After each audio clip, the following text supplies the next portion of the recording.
Buenos días. Ya estoy recuperado. Ahora sí me puedo extender a gusto. Aquí me dejaron un pandero, no lo voy a usar. Muy bien. Hoy vamos a estudiar dos de los atributos que mencionamos en la lista de atributos comunicables. Los vamos a estudiar juntos porque la verdad es que es muy difícil tratar de explicar uno de ellos por separado. En la clase pasada, que fue el miércoles, analizamos la gracia de Dios. Y el domingo estudiamos el amor. Entonces, después de hablar del amor y de la gracia, que son temas que parece que todos entendemos o cada quien entiende como lo quiere, pero son cosas muy conocidas cuando hablamos de Dios, hoy vamos a hablar sobre la justicia y la ira. Y vamos a ver un aparente drástico cambio de tema. Vamos a hablar de algo que es para muchos confuso y que es difícil de comprender si no partimos de la perspectiva correcta. Y hablar de la justicia y la ira de Dios, algunos cuando abordan este tema no tienen más que concluir que es algo irracional en Dios. Pero partiendo de que Dios es amoroso y como ya estudiamos también que Dios es bueno y estudiamos o vimos que cuando Dios es bueno, entendimos la misericordia como algo que parte de la bondad de Dios y vimos que gracia y misericordia no eran lo mismo. Cuando hablamos de justicia y la ira, estamos hablando de temas complejos, escabrosos dentro del cristianismo, temas que muchos prefieren evitarlos al máximo, sobre todo cuando se habla de evangelismo. Hoy en día, cuando alguien quiere evangelizar, omite por completo los temas de la ira y la justicia, a menos que les digan que no están interesados. Y si les dicen que no están interesados, entonces ahora sí les recuerdan que se van a ir al infierno y muchas cosas. Pero es un tema que prefieren ocultar la mayor cantidad de tiempo posible para lograr una respuesta afirmativa que acepten venir a Dios, y si no, entonces se las restregan en la cara. Pero es un error. Cuando hablamos de los atributos de Dios, sabemos que Dios es sus atributos, ¿verdad? No hay forma de separarlos de Dios. Y si tú nada más te dedicas a hablar de ciertos atributos de Dios y omites a otros, no estás hablando en esencia del Dios que la Biblia enseña. Estás haciendo cortes de lo que es agradable para la gente en cuanto a Dios y prefieres quitar lo que no es agradable. Pero eso es un error porque el Dios que terminas enseñando es un Dios hecho a tu propia imaginación. Entonces, cuando hablamos de la justicia y la ira, partamos por definir qué significan estas dos cosas en la Escritura. Y voy a leer una serie de pasajes, pero primero resumo que la justicia es hacer siempre lo correcto, sin parcialidad ni prejuicios.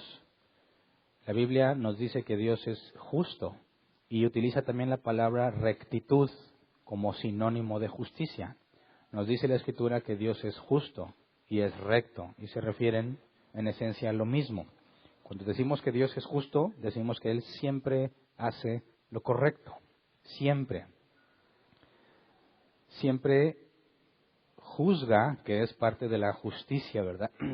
Siempre juzga sin parcialidad ni prejuicios. Y cuando hablamos de la ira, hablamos del repudio que Dios tiene a todo lo que no es correcto, todo lo que no es recto, todo lo que no es justo.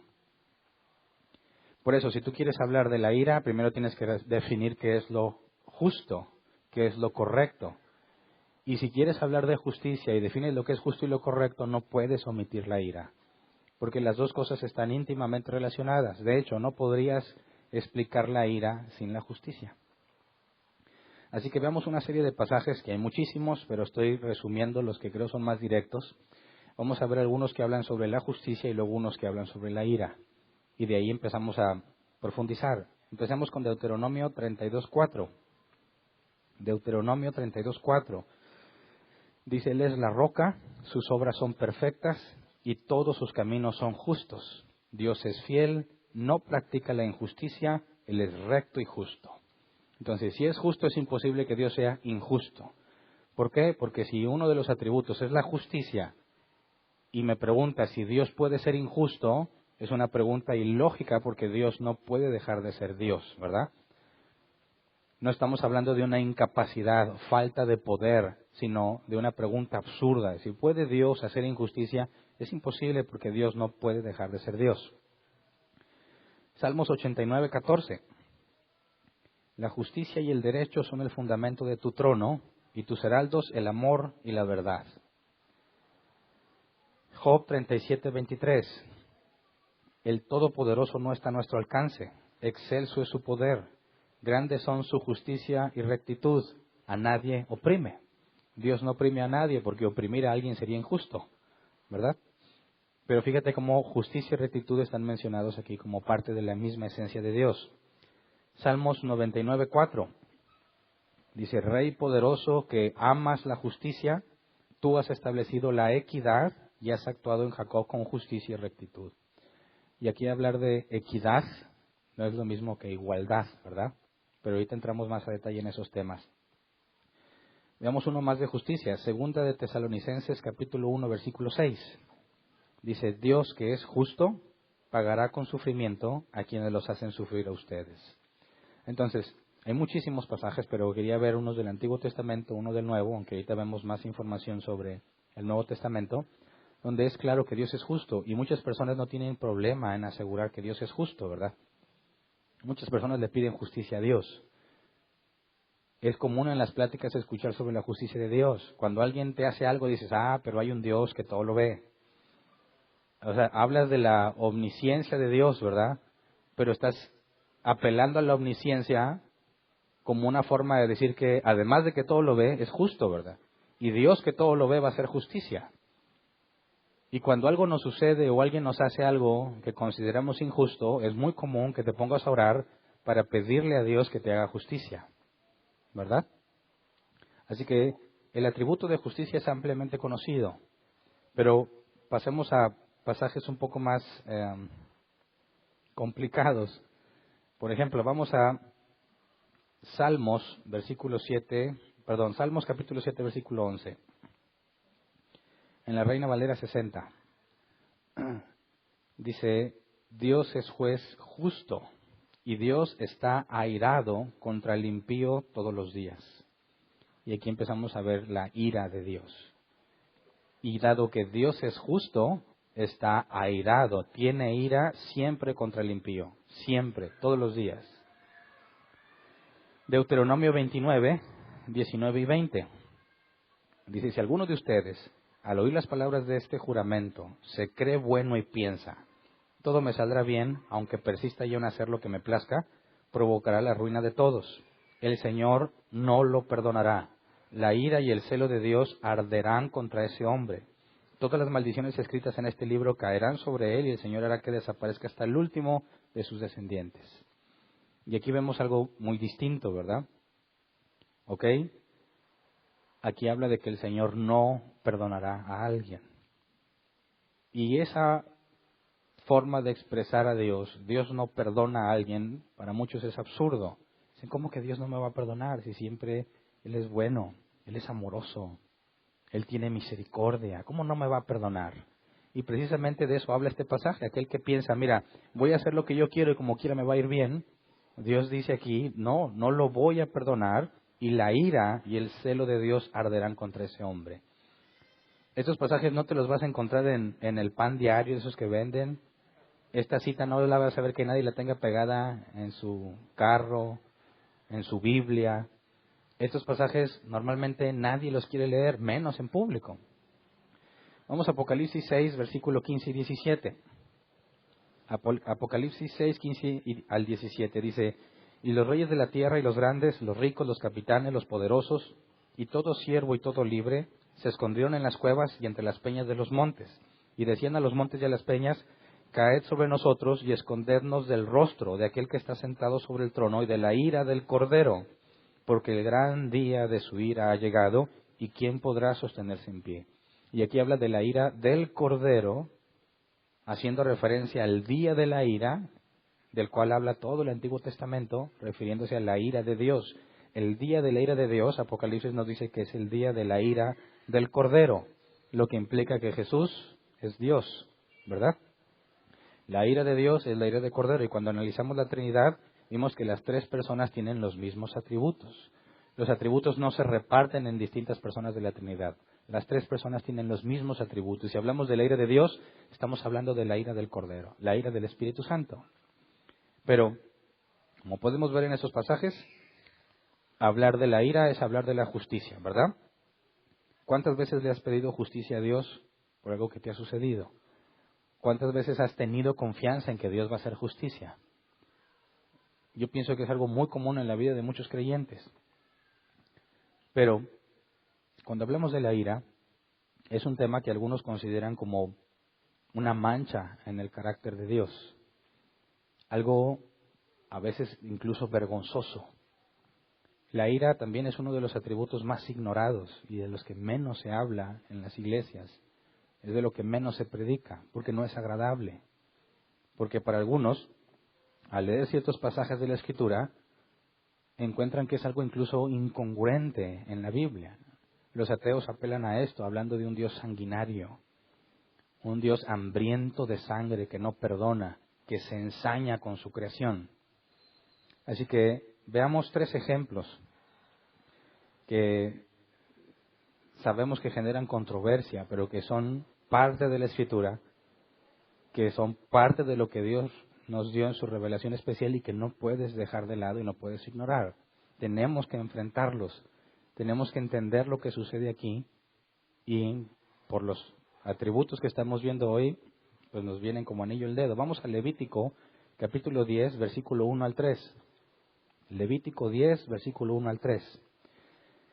Dice, pero Nadab y Abiú, hijos de Aarón, tomaron cada uno su incensario y poniendo en ellos fuego e incienso, ofrecieron ante el Señor un fuego que no tenían por qué ofrecer, pues Él no se lo había mandado. Entonces salió de la presencia del Señor un fuego que los consumió y murieron ante Él.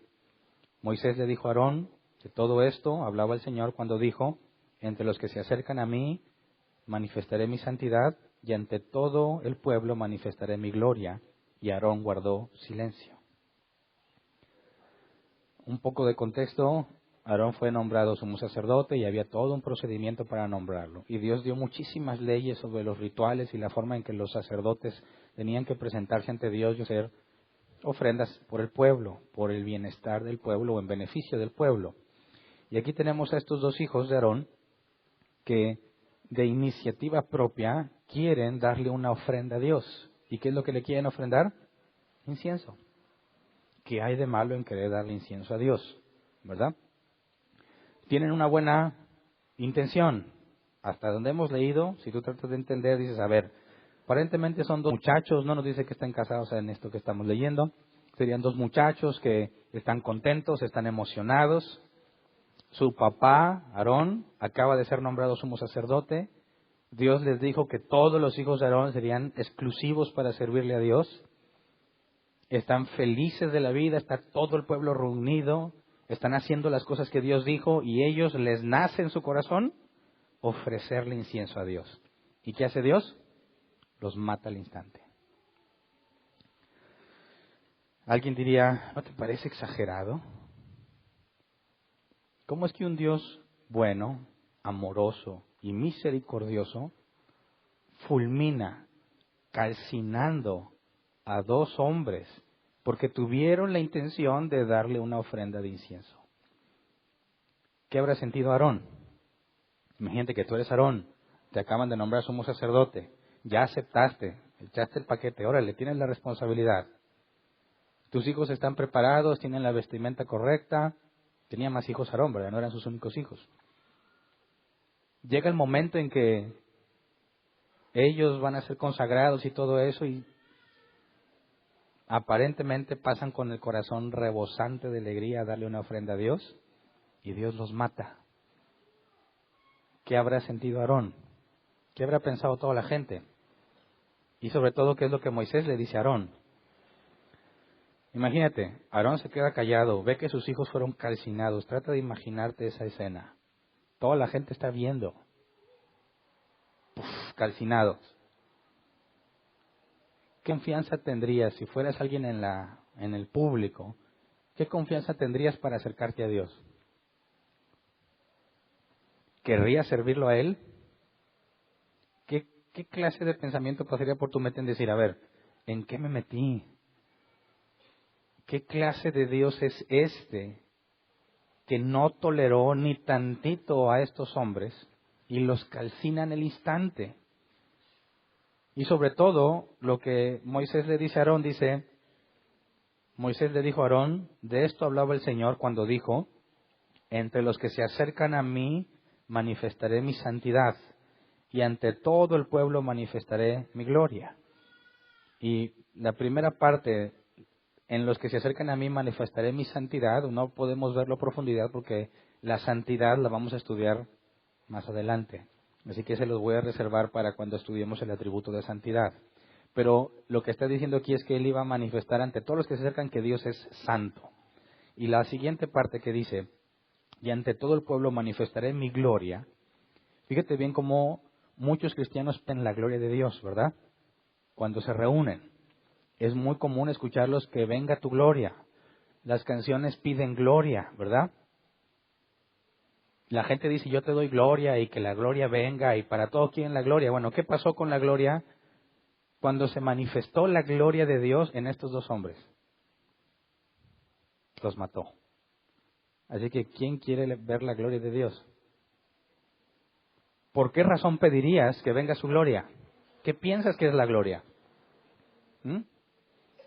Algunos piensan que la gloria es una emoción, se siente bien padre, bien bonito, todos cantamos bien chido y como hermanos y amas a toda él, se sintió la gloria. Bueno, ¿qué crees que sintieron estos dos que murieron calcinados cuando se manifestó la gloria de Dios? ¿Mm? ¿Qué fue lo que hizo que Moisés le dijera a Dios, muéstrame tu gloria? ¿Y qué le dijo Dios? No puedes. Pero tienes a los cristianos que quieren la gloria de Dios. ¿No es acaso ignorancia lo que los motiva? No sabemos qué es la gloria de Dios. Por eso cuando estudiemos la santidad vamos a entender más a profundidad estos temas. Pero cuando dice, y ante todo el pueblo manifestaré mi gloria, y ves que fueron calcinados, se puede comprender que Dios está pidiendo reverencia. La gloria de Dios no es una emoción, es la expresión de su ser, su justicia. Pero vamos a seguir leyendo para entender. Pero este asunto, dice, ¿no te parece exagerado que Dios no les haya dado una segunda oportunidad? Digo, es la primera vez que van a hacer todo el ritual que Dios les enseñó. Es la primera vez. ¿Acaso no es comprensible que te equivoques la primera vez que lo haces? ¿Acaso Dios no sabía lo que había en el corazón de ellos? No decimos muchas veces los cristianos, bueno, pero Dios sabe lo que había en mi corazón. Sí, me equivoqué, pero yo lo hice de buena intención. Ahora, como Dios lo ve todo, ¿acaso Dios no sabía que ellos dos, pues querían ofrecerle incienso? Quizás alguien le hubiera dicho a Dios, hey, ahí van estos dos muchachos que de buena gana y porque les nace en su corazón, te van a ofrecer esto. Y Dios le ha dicho, pues avísame, ¿verdad? O sea, ya así previo aviso, pues no los mato. ¿Cómo saber? Pues ven que vienen peligros en terroristas, no sé, los matas. ¿Qué pasa en la mente de Dios que aniquila a estos dos jóvenes por querer ofrecerle incienso? Que Dios tan sanguinario, dicen unos. Está hambriento de muerte. Con unos les da mucha chance y a otros no los tolera para nada. Vamos a otro caso. Segunda de Samuel, capítulo 6, versículo 3 al 8. Segunda de Samuel 6, 3 al 8. Dice, colocaban el arca de Dios en una carreta nueva y se la llevaron a casa de Abinadab, que estaba situada en una colina. Usa y Ahío, hijos de Abinadab, guiaban la carreta nueva que llevaba el arca de Dios. Ahío iba delante del arca, mientras David y todo el pueblo de Israel danzaban ante el Señor con gran entusiasmo y cantaban al son de arpas, liras, panderetas, sistros y címbalos. Yo pienso que esa escena y no la podemos imaginar, ¿no? Todos hemos visto ya sea desfiles o las iglesias que están felices y cantan y aplauden y tienen muchos instrumentos. Y ellos aseguran o toman un pasaje que dice que Dios habita en la alabanza de su pueblo, ¿verdad? Entonces, cántale y échale todas las ganas para que Dios esté aquí entre nosotros. Bueno, aquí tienes este asunto. Van moviendo el arca, ¿verdad? Entiéndase que el arca era el lugar donde Dios posaba, era el trono de Dios. De ahí hablaba Dios. Cuando llevaban el arca a la guerra y Dios iba con ellos, ningún enemigo tenía esperanza de sobrevivir. Del arca salía poder que aniquilaba a cualquiera. Están trasladando el arca porque David dijo, habitaré yo en un palacio mientras que Dios está en una tienda. Así que tráiganla. Y no es cualquier cosa, ¿no? Traer el arca de Dios. Así que David dijo, vamos a hacerle con la alegría y la expresión de gratitud, de felicidad que este evento merece. Así que imagínate, mira, vamos a poner a estos que saben tocar aquí y acá, y tú te echas esta canción mientras este otro, y la gente contenta. ¿Y quién pensaría que Dios no estaría agradándose de todo lo que está pasando? Muchos cristianos viven la vida como si no lo fueran, pero vienen y se desahogan como los borrachos en la cantina, cantando canciones que llegan del dolor de es que me dejó y ojalá te parta un rayo, y agarran esas canciones y se deleitan y se gastan todo el dinero que tienen por ese sentir, esa emoción, y muchos cristianos hacen lo equivalente en la iglesia, ¿verdad? Vivieron, hicieron como quisieron y llegan y aquí me voy a derramar ante la presencia. Y piensan que es proporcional el feeling, el sentimiento que le echaste a la que cantas con la cantidad de limpieza que obtienes. Entonces, mientras más se entregan y cada sienten como que más me llené, más limpio y ya tengo pilas para aguantar toda la semana. Así me decían a mí. Ven y llénate, cárgate para que te dure la semana. Porque si no aprovechas este momento, para el lunes ya estás sin batería. Pues ahí no tienes la competencia de ver quién grita más, quién brinca más alto. Dice, mira, ahí está tu bendición, alcánzala, y ahí nos tienes a todos. Más, y brincando. Quítate el saco, la chaqueta y azótalo. Con cada azote que des es un golpe contra el enemigo.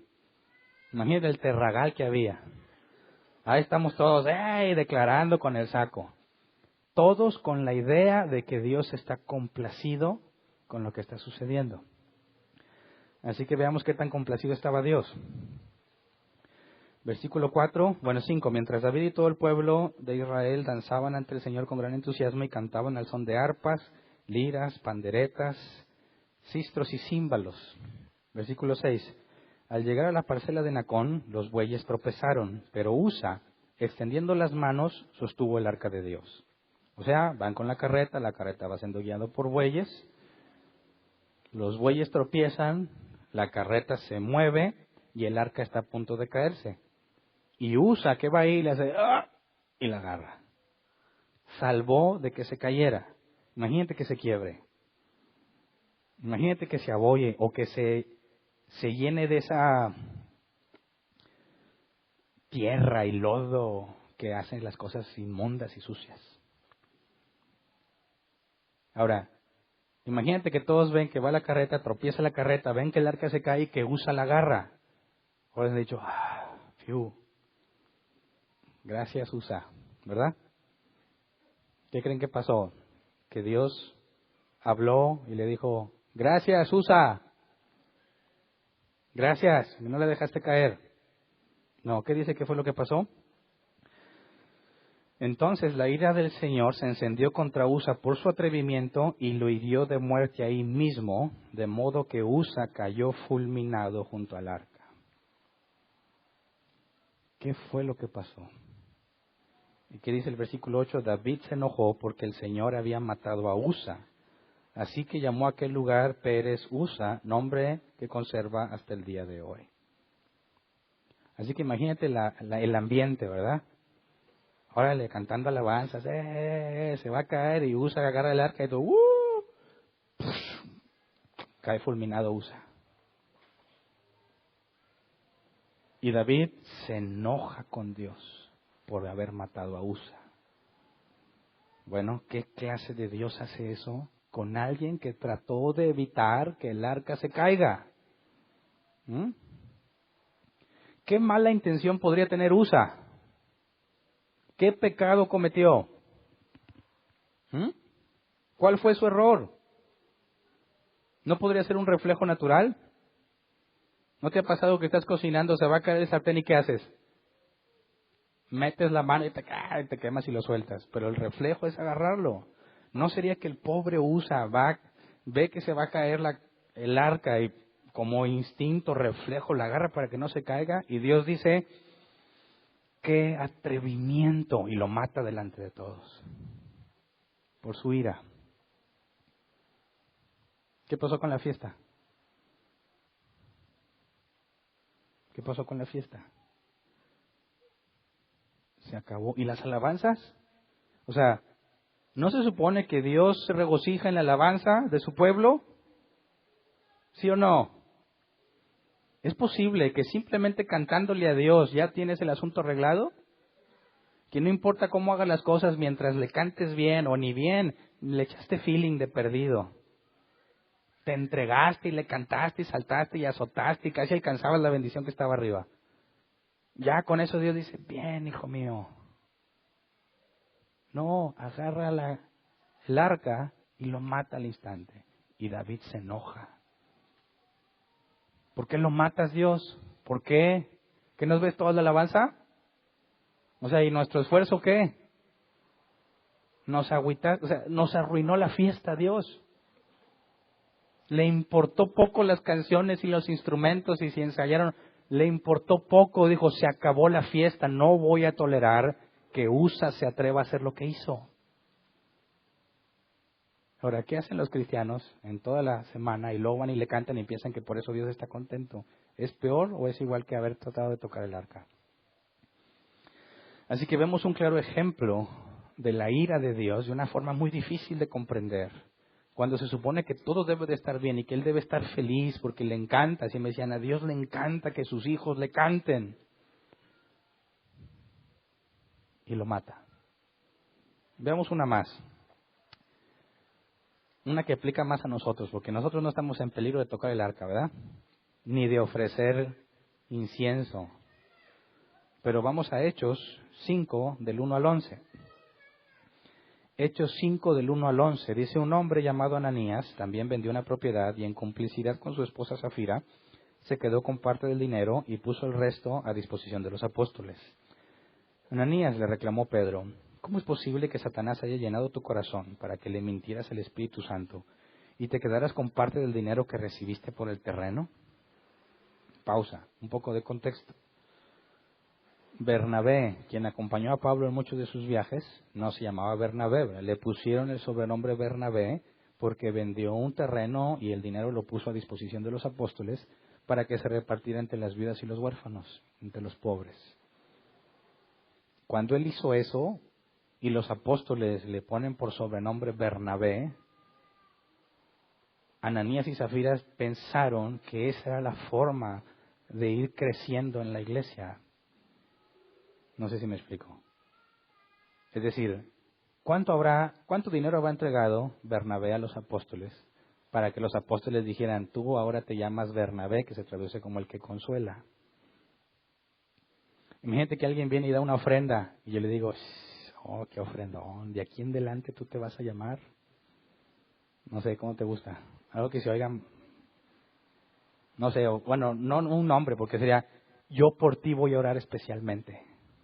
Una unción poderosa.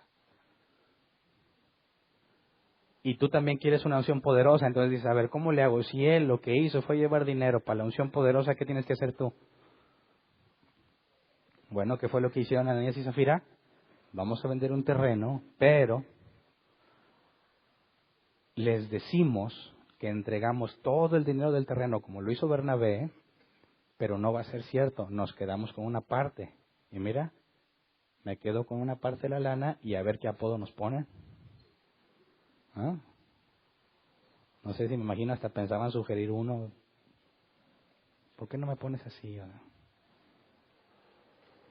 Bueno, entonces Pedro le pregunta, a ver, ¿Cómo es posible que Satanás haya llenado tu corazón para que le mintieras al Espíritu Santo y te quedaras con parte del dinero que recibiste por el terreno? ¿Acaso no era tuyo antes de venderlo? Y una vez vendido, ¿no estaba el dinero en tu poder? O sea, ¿por qué piensas que estás obligado a hacer eso y por qué quieres engañar diciendo que diste todo el dinero cuando no es todo? O sea, ¿por qué? ¿Para qué? Con que hubieras dicho, mira, vendí el terreno y te doy la mitad, no hace ninguna diferencia, ¿verdad? ¿Cómo se te ocurrió hacer esto? No has mentido a los hombres sino a Dios. Versículo 5. Al oír estas palabras, Ananías cayó muerto. Y un gran temor se apoderó de todos los que se enteraron de lo sucedido. Entonces, ¿por qué mató Dios a Ananías? Por una mentira. Una mentira lo mató. Pero él estaba solo, ¿verdad? Versículo 6. Entonces se acercaron los más jóvenes, envolvieron el cuerpo, se lo llevaron y le dieron sepultura. Versículo 7. Unas 3 horas más tarde entró la esposa sin saber lo que había ocurrido. Esta situación me da ñáñaras porque me pongo en el lugar de la esposa. ¿Qué se sentirá que tú entras sin saber qué está pasando? Todos ya saben que tu esposo se murió por mentiroso. Y entonces dice, a ver, aquí hay una de dos. O lo hicieron en complicidad o ella es inocente, ¿verdad? Entonces se muere Ananías. ¿No crees que voy a preguntar a la gente, qué le pasó a Ananías? No, pues echó mentiras. ¿Pero qué dijo? Dijo que trajo todo el dinero y no era cierto. Y Dios lo mató. ¿Lo mató Pedro? No, Dios lo mató. ¿Y qué dijo su esposa? No estaba. No, y no le han dicho, no sabe, estamos esperando que venga. ¿Te imaginas la expectativa de toda la gente? ¿Qué va a pasar cuando entre Zafira? ¿Quién le va a decir? ¿No crees que ahora uno ha dicho, pues yo le digo? Entra y todos callados. Porque ¿con quién habló? Con Pedro. ¿Estarán todos viendo? ¿Qué habrá sentido ella cuando entra y todos están así esperando a ver qué dice? Ok. Versículo 7. Unas 3 horas más tarde entró la esposa sin saber lo que había ocurrido. Dime, le preguntó Pedro, ¿vendieron ustedes el terreno por tal precio?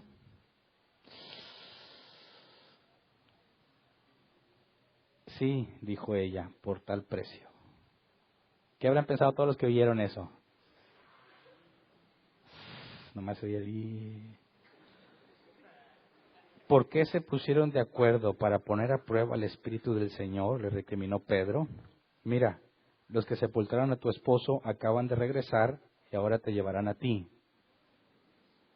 En ese mismo instante, ella cayó muerta a los pies de Pedro. Entonces entraron los jóvenes y al verla muerta, se la llevaron y le dieron sepultura al lado de su esposo.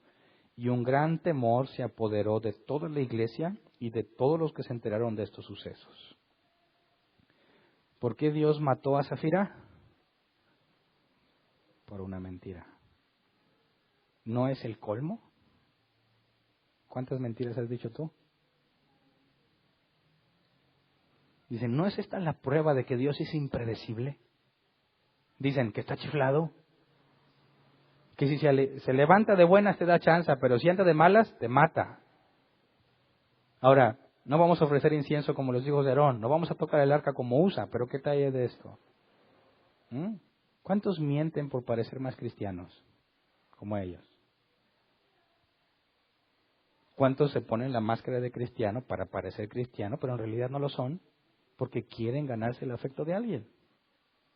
¿Cuántos le hacen la barba al pastor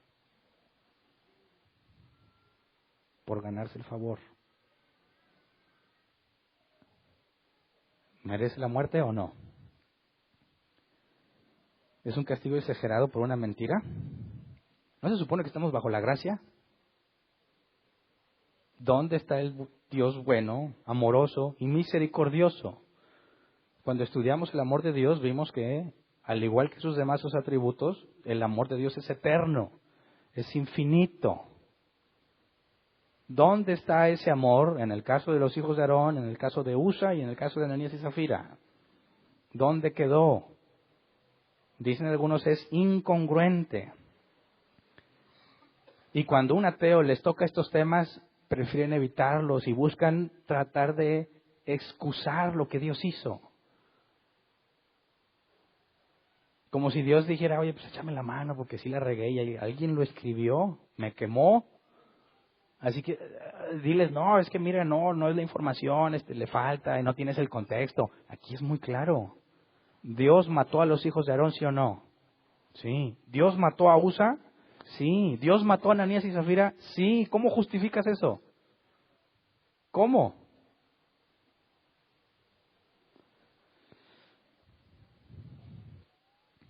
Entonces, hagamos esta pregunta. ¿Puede un Dios bueno, amoroso y misericordioso estar lleno de ira al mismo tiempo?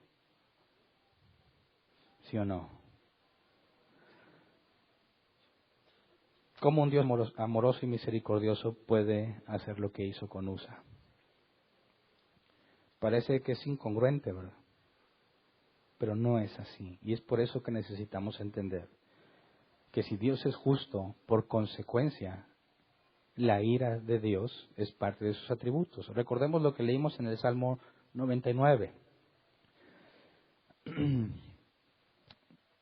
Nos decía el salmista, Rey poderoso, que amas la justicia. Si Dios ama la justicia, ¿amará la injusticia también? No puede ser, no es lógico que si Dios ama la justicia, ame lo opuesto a la justicia. Tendría que aborrecerlo, ¿no? Si Dios es justo,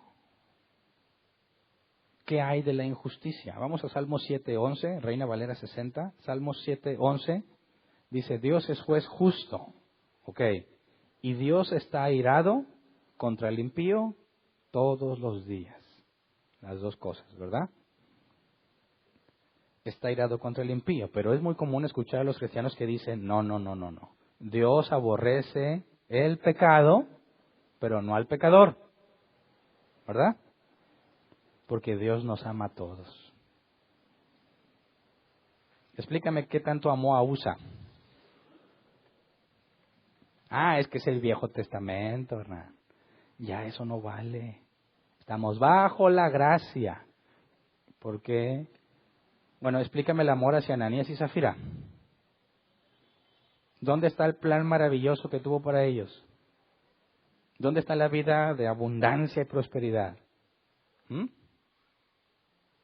Algo no cuadra. Así que, ¿es correcto decir que Dios aborrece al pecado, pero no al pecador? ¿Es bíblico? Bueno, es agradable, no lo dudo, es agradable.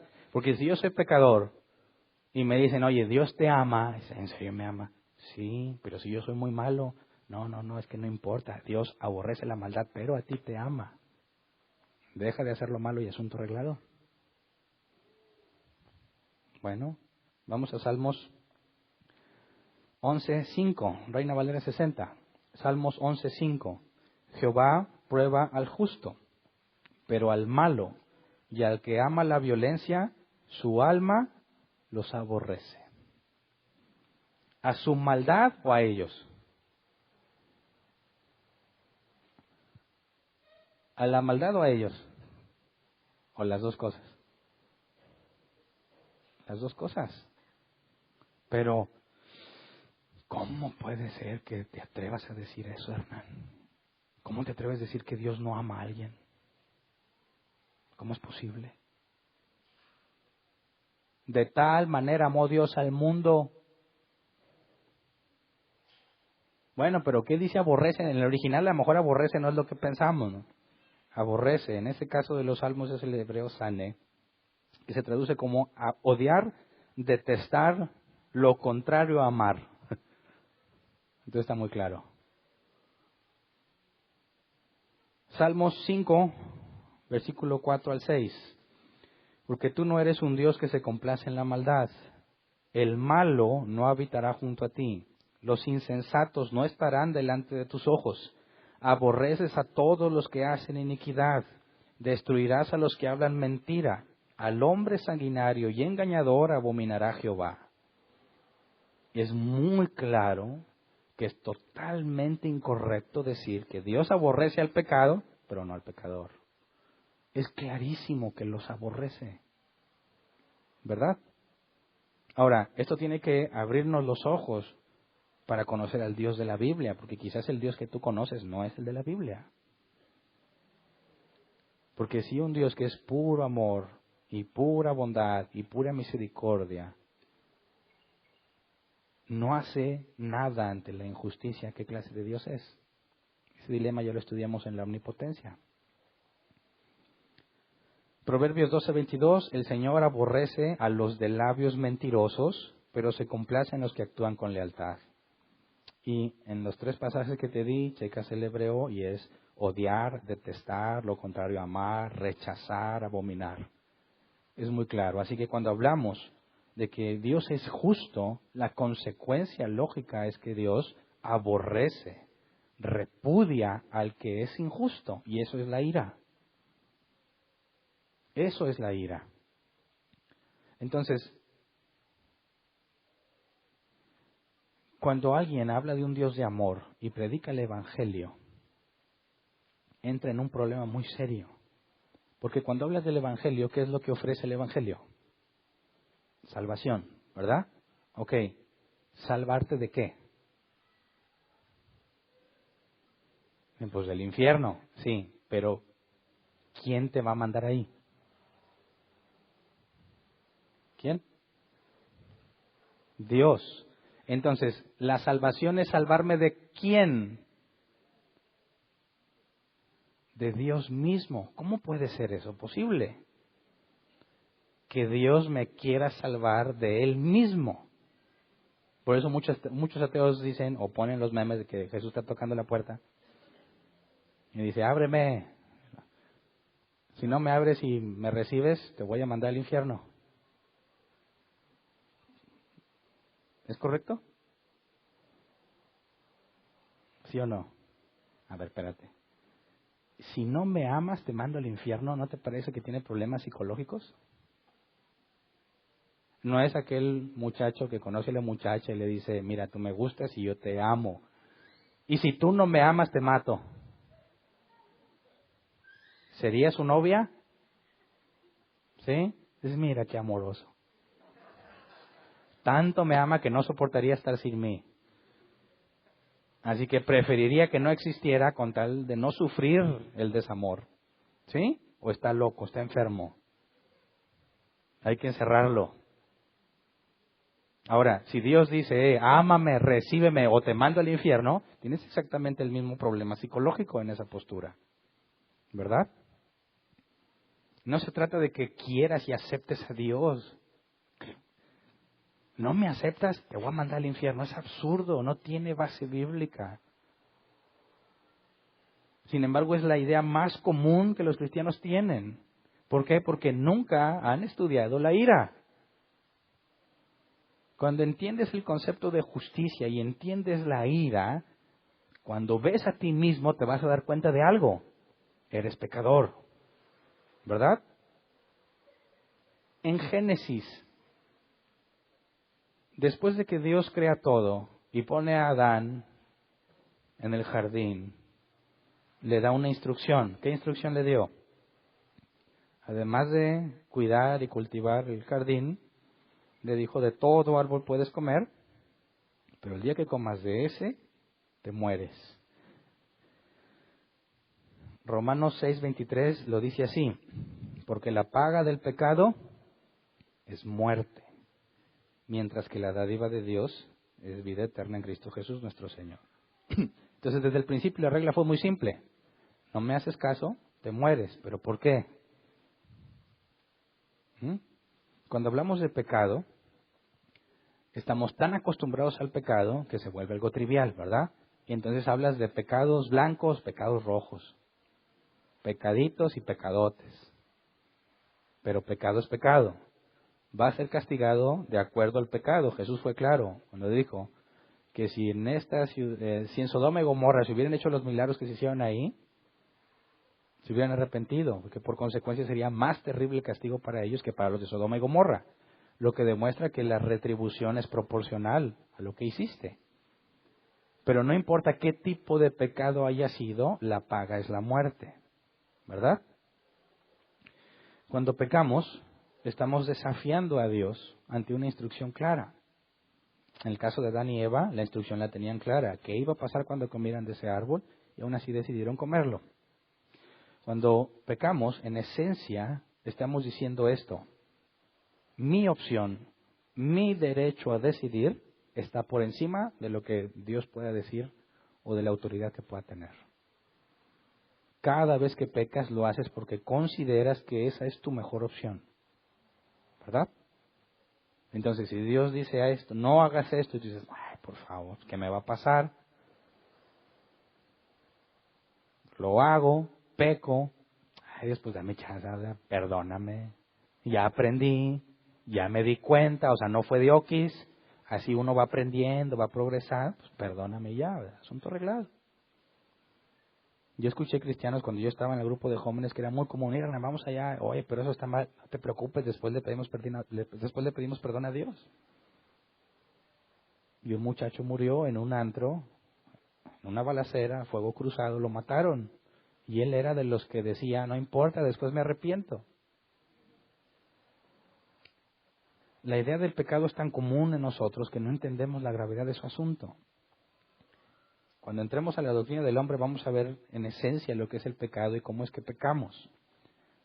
Así que no voy a entrar a definir toda esa parte en este tema, porque lo vamos a ver un poco más adelante. Pero cada vez que pecas, estás desafiando la autoridad del Creador del universo. Aunque estás tan acostumbrado a pecar y ya no lo ves así, eso es lo que está sucediendo. Dios ha dicho, lo que es bueno hacer, evita lo malo y te vale, nos vale. Diariamente. ¿Cuántos pecados acumulas en un día? ¿Te has puesto a contarlos? Yo he conocido, bueno, yo mismo lo pensé y conozco a quienes aún piensan así, decir, mira Hernán, vengo limpio. No peco. No. De lunes a viernes, mira, vengo impecable. Sí, el sábado me la regué, pero me puse a cuentas de volada y otra vez estoy limpio. ¿Pensabas así? Cuando orabas no le decías, Dios, me he portado bien, como si fuera Santa Claus. Me he portado bien, he sido fiel, concédeme esto. Dame mi medio naranja, o medio limón, o melón, como sea. ¿Me merezco un mejor trabajo? ¿Le he echado ganas? ¿Sí o no hemos pensado así muchas veces? Pero ¿cuántos pecados se requieren para morir? 1. Entonces, si Dios es justo, ¿qué pasa con aquel que hace injusticia?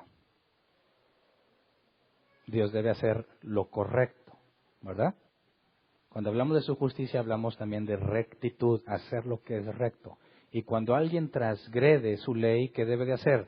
Si él es justo, debe hacerlo pagar, ¿verdad? Pero no hay, ¿cuántos se han muerto ahorita por decir mentiras? ¿Cuántos se han muerto? Se murió, Dios lo mató porque dijo una mentira. ¿Cuántas veces son las noticias? Nunca. En eso no pasa. Yo conozco pastores que han hecho peor y ahí siguen con las iglesias. Bien bendecidos y prosperados. ¿Tú crees que me va a matar por una mentira? Eso no pasa. ¿Verdad? Entonces estamos tan acostumbrados que se vuelve muy complejo entender la ira de Dios porque no la ves en acción. Pero veamos esto. Si Dios es justo, tiene un día especificado para que se haga justicia. Y lo leímos en Apocalipsis 6, 17. Porque el gran día de su ira ha llegado y ¿quién podrá sostenerse en pie? Así que la predicación del Evangelio es arrepiéntete porque Dios va a juzgar la tierra, ¿verdad? Y cuando te juzgue, te va a encontrar culpable, ¿sí o no? ¿Y qué te va a pasar? Vas a ser condenado por la eternidad. Así que la proclamación del Evangelio en esencia es Dios diciendo, sálvate ahora de lo que voy a hacer después. ¿Verdad? Entonces, los que predican un Dios de amor y no creen en la ira, ¿cómo predicas el Evangelio? ¿De qué te tendrías que salvar? O sea, no tendría sentido la predicación del Evangelio si no tuvieses la ira y la justicia de Dios. Porque si Dios es justo y todos hemos sido injustos, lo justo es que mueras, ¿sí o no? Y lo vemos, Hitler va a ser librado o condenado. Dices, mira, pues quién sabe, algunos dicen que se escapó a Argentina, otros dicen que se suicidó, pero supongamos que sí se suicidó, no se arrepintió. ¿Va a haber justicia o no? Dicen que se pudra. Bueno, ¿qué tanta condenación merece Hitler comparado contigo?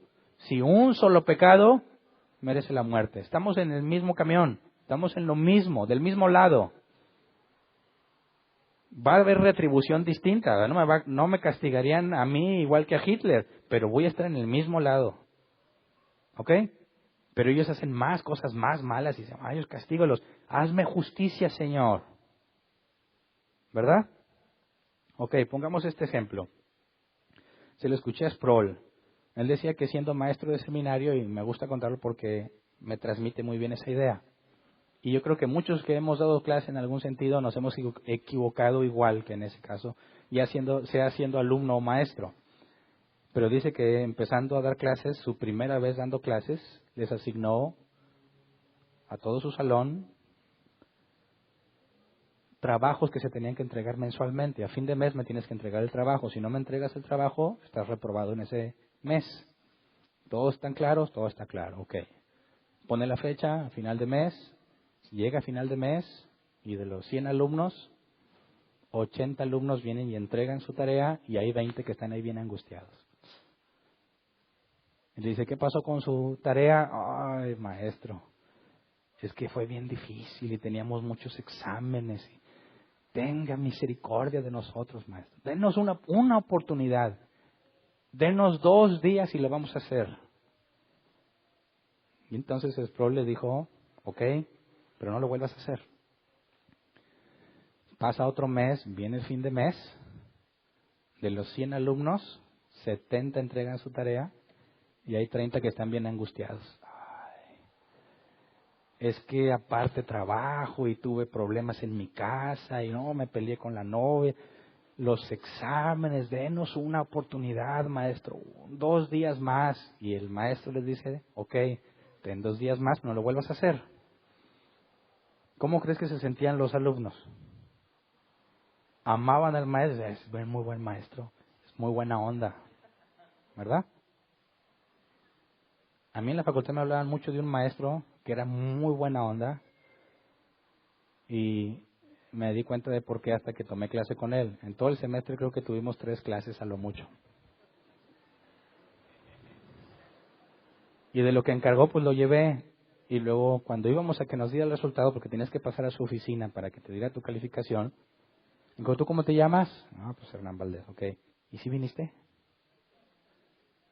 Sí, maestro. ¿Trajiste los trabajos? O sea, ni siquiera los tenía. Y dije, claro que sí. Muy bien, tienes 10. Oye, aquí tengo un Juanito Pérez, ¿lo conoces? Sí, él venía. Pues, si era mi amigo, pues sí. Hizo los trabajos. Yo sabía que su destino estaba en mis manos, ¿verdad? Si yo le decía no, el maestro lo reprueba, ¿verdad? Si yo le decía que sí, lo pasaba. Pero fui movido a misericordia. Que creo que sí, ahí no te metes en problemas, ¿verdad? Creo, a lo mejor estoy equivocado. Pero soy la única referencia que tiene el maestro, así que me va a creer, y lo pasó. Y él dije, ¿sabes qué? Ya sé tu calificación. ¿Qué saqué? Sacaste 10. Ay, me lo debes a mí. Yo fui el que lo dije. Ahora, ¿te parece un maestro buena onda o no? Bueno, en el caso que comentábamos de Sproul, todos aquellos a los que se les dio chance 2 veces, ¿estarían felices con su maestro o no?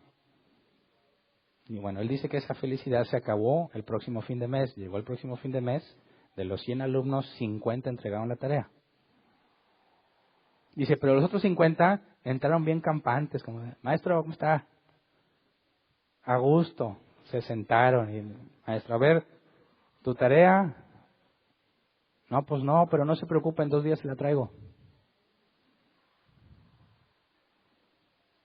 Y dice que sacó su libro donde apunta las calificaciones y le dijo, estás reprobado.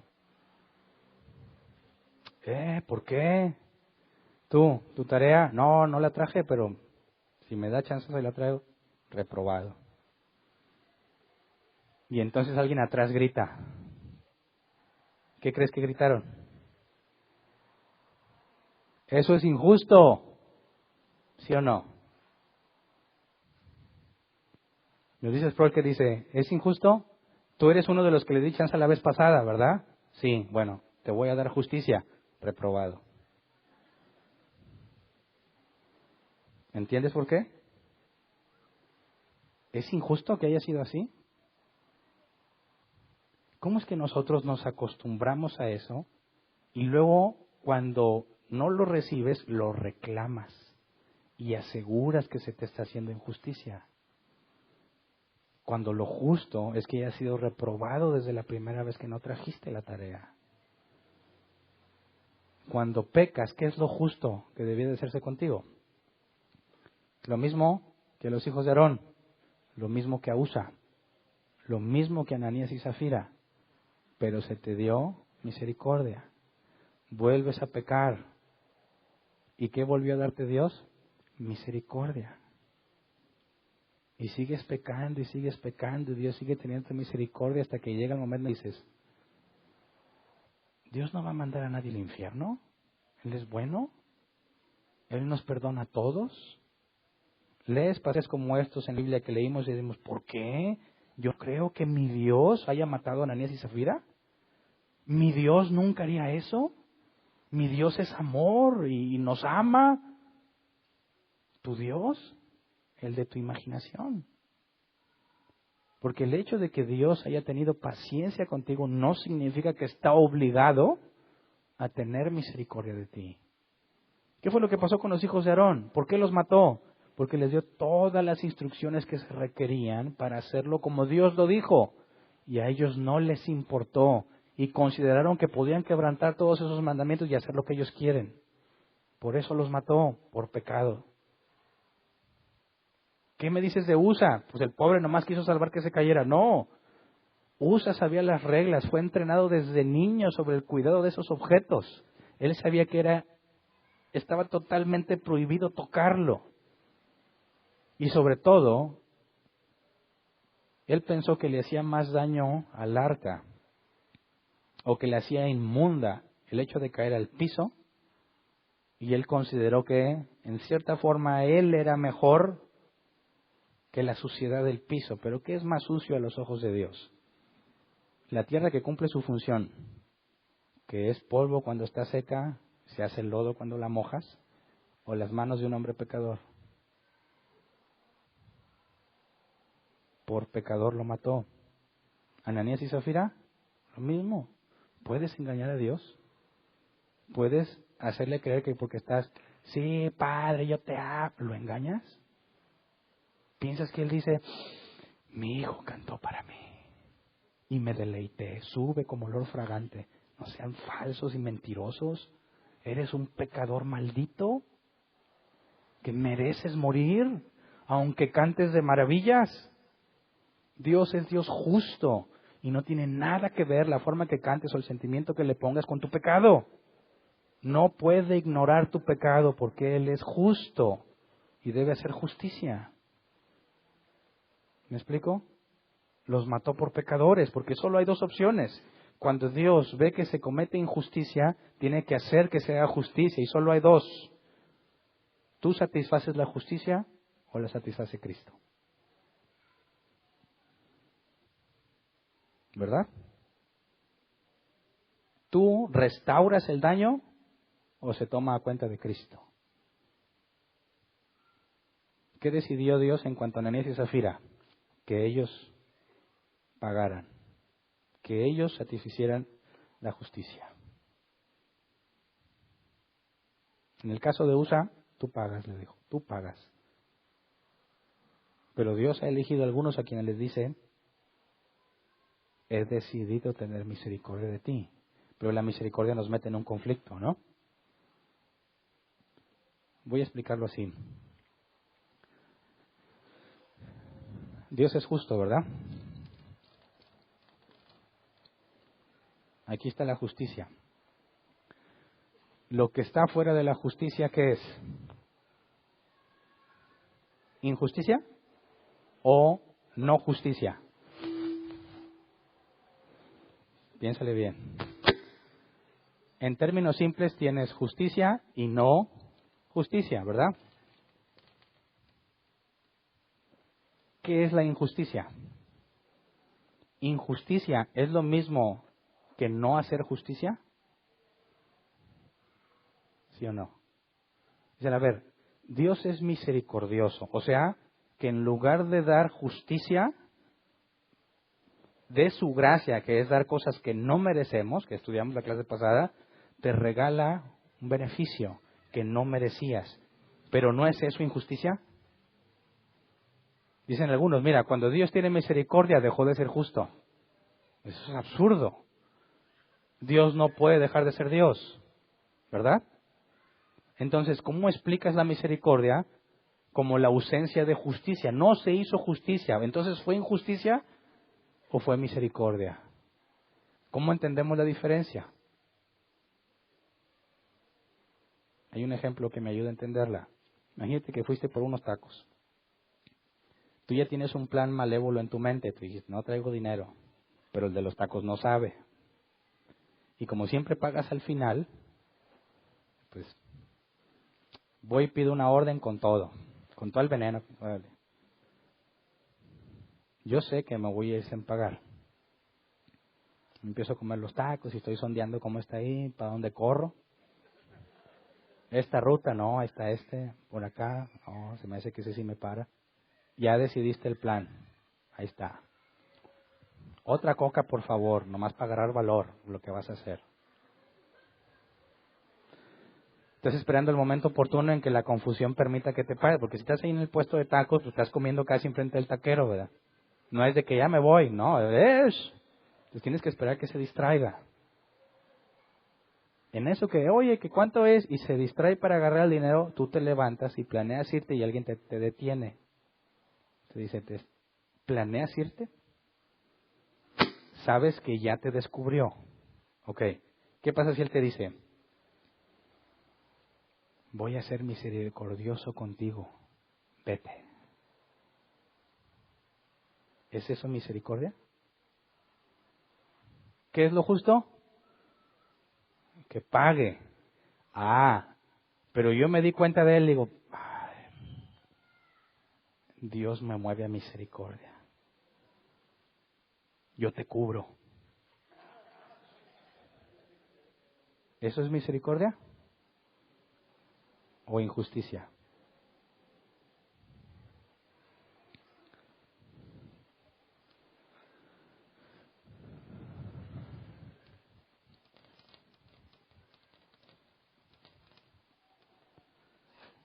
¿Qué hubiera sido misericordia?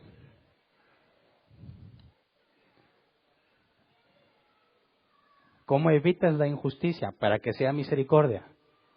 Bueno, que el que lo detuvo le diga, hey, ¿a dónde?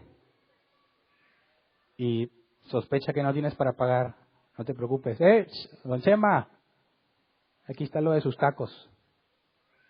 Ahora sí, puedes irte. Eso es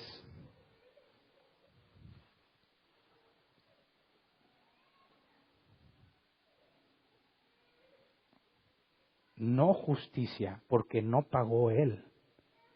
Pero no es injusticia, porque el daño se resarció.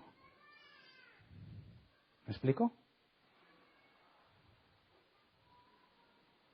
Ahora, cuando Dios tiene misericordia y no te mata por tu pecado, ¿fue injusticia o no justicia?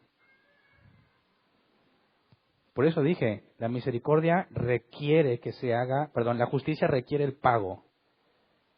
Y Dios da dos opciones, la pagas tú o la paga Cristo por lo que Él hizo. De manera que su misericordia no quita su justicia, Él sigue siendo justo, Él no puede ser injusto. Y la muerte de Cristo, y como lo cita o como lo menciona Hebreos, nuestro sumo sacerdote que intercede por nosotros, ofreciendo sacrificio por todo lo que hacemos mal, ese es el pago. De manera que Dios en su misericordia no es injusto. Entonces, ¿Quién de aquí quiere que oremos para que Dios le haga justicia? ¿Quién quiere ver la gloria? ¿Ah? Como en el caso de los alumnos, en el ejemplo que dije, Dios no está obligado. Si Dios juega el papel de maestro, Dios no está obligado a tenerte misericordia. Muchos reclaman, ¿cómo que Dios eligió para salvación? ¿Y los demás qué? Eso es injusto. Claro que no. La bondad de Dios es para con todos los hombres. Su amor, ágape, es para con todos los hombres. Su amor de complacencia es para sus elegidos. La gracia, como lo estudiamos el miércoles, es solo para los elegidos. No hay ningún caso de gracia para el inconverso. Y la misericordia, Dios le dijo a Moisés, seré clemente de quien quiera hacerlo y tendré misericordia de quien quiera tenerla. Por definición, la misericordia es voluntaria.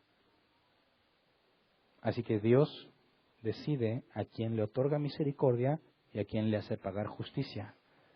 Pero cuando Él hace que paguen la justicia, no está siendo injusto. Porque el daño tiene que ser restaurado, tiene que haber un pago. Y si no lo pagas tú, Dios se proveyó de un cordero para todos los que Él ha decidido beneficiarlos con su salvación. Así que la justicia y la ira es algo indispensable en nuestro conocimiento de Dios. Si no la podemos comprender y decides omitirla o ignorarla, te vuelves un falso maestro, engañas a la gente. Por eso hay un montón de cabras locas en las iglesias, que nunca fueron regeneradas. Son cabras que se sienten ovejas. Juran que son cristianos, pero sus obras los evidencian. Si tú no predicas la ira en el Evangelio, no es Evangelio. Porque ¿de qué se salvarían? Necesitamos predicar, como dice la Biblia, todo el consejo de Dios. Pero no vaya a decir, te vas a pudrir en el infierno si no aceptas a Cristo, porque sigue siendo un error. La predicación correcta es arrepiéntete de tus pecados. Dios no rechaza un corazón contrito y humillado. Y si tú te arrepientes, entendiendo el arrepentimiento bíblico, dejar la vida que llevabas, no sentirte mal, ay, sí me arrepiento. No, no es una emoción. El arrepentimiento es un cambio de tu manera de pensar, de manera que haces las cosas diferente, como le agrada a Dios.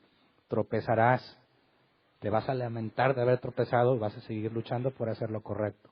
Eso es lo que el Evangelio demanda, el arrepentimiento para perdón de pecados. Porque ya está la deuda saldada. El día de la ira es para aquellos que no son de Cristo. Pero la ira de Jehová es parte, es esencia de quién es Él. No la dejes fuera de tu mensaje. Vamos a ponernos de pie y vamos a orar.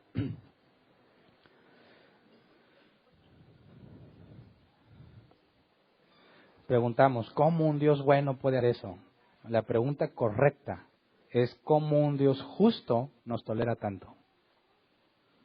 El problema no es que un Dios bueno y amoroso se llene de ira, no. El problema es entender cómo su justicia no ha sido aplicada a nosotros, cómo nos ha tolerado tanto tiempo. Ese es el misterio realmente. Porque Dios matando a Ananías y Zafira no tiene nada de misterio. Dios es justo. Dios matando a Usa no tiene nada de misterio. Dios perdonándome a mí, eso es un gran misterio. Porque no tiene ninguna razón para hacerlo. En conclusión, nunca le pidas justicia a Dios. Puede que te cumpla tu petición. Pidamos misericordia. Y si te la concede, sábete privilegiado. Alguien tiene que pagar. ¿Pagas tú o paga Cristo? Lo más sabio que podemos hacer es humillarnos y pedirle a Dios que nuestra deuda sea cancelada por la obra de Cristo. Vamos a orar, Señor. Perdónanos por tantas veces que te hemos desafiado. Por tantas veces que sabiendo hacer lo bueno, preferimos no hacerlo. Por tantas veces que nos hemos acostumbrado al pecado y en cierta forma hemos llegado a la conclusión de que podemos reclamar que nos perdones y que nos des misericordia. Perdónanos por ser tan ignorantes de ti, Señor. Cuando ahí está la Escritura y le hemos tenido tanto tiempo. Perdona nuestra ignorancia. Ten compasión de nosotros, Señor. No tomes en cuenta nuestro pecado, como decía el salmista. Bienaventurado el hombre a quien Dios le perdona su pecado. Deberíamos ser consumidos. Hace mucho, Señor, ninguno de nosotros estaría en pie. Pero tu misericordia ha sido grande para con nosotros. Tu gracia nos ha dado salvación. Pero si alguno entre nosotros no conoce eso, si alguno entre nosotros no se sabe limpiado, Señor, por evidencia, muéstrale su verdadera condición. En tu misericordia, hazle ver su verdadera condición delante de ti. Que no haya engañados entre nosotros. Que no haya cabras locas entre nosotros, Señor, conforme a tu voluntad. Que aquel que es hijo tuyo tenga la evidencia de que lo es. Y aquel que no es, que no viva engañado pensando que sí lo es. No nos entregues a nuestros propios razonamientos, Señor. Disciplínanos, corrígenos para que andemos en tus caminos. Concédenos, Padre, hablar fielmente de ti, ya que es un tema desagradable para muchos. Danos el valor para no omitirlo. Danos gracia a la hora de hablarlo, Señor. Sabemos que la verdad ofende, así que danos sabiduría al momento de decirla, Señor. Que no ofendamos nosotros, que sea tu verdad la que los ofende, Señor.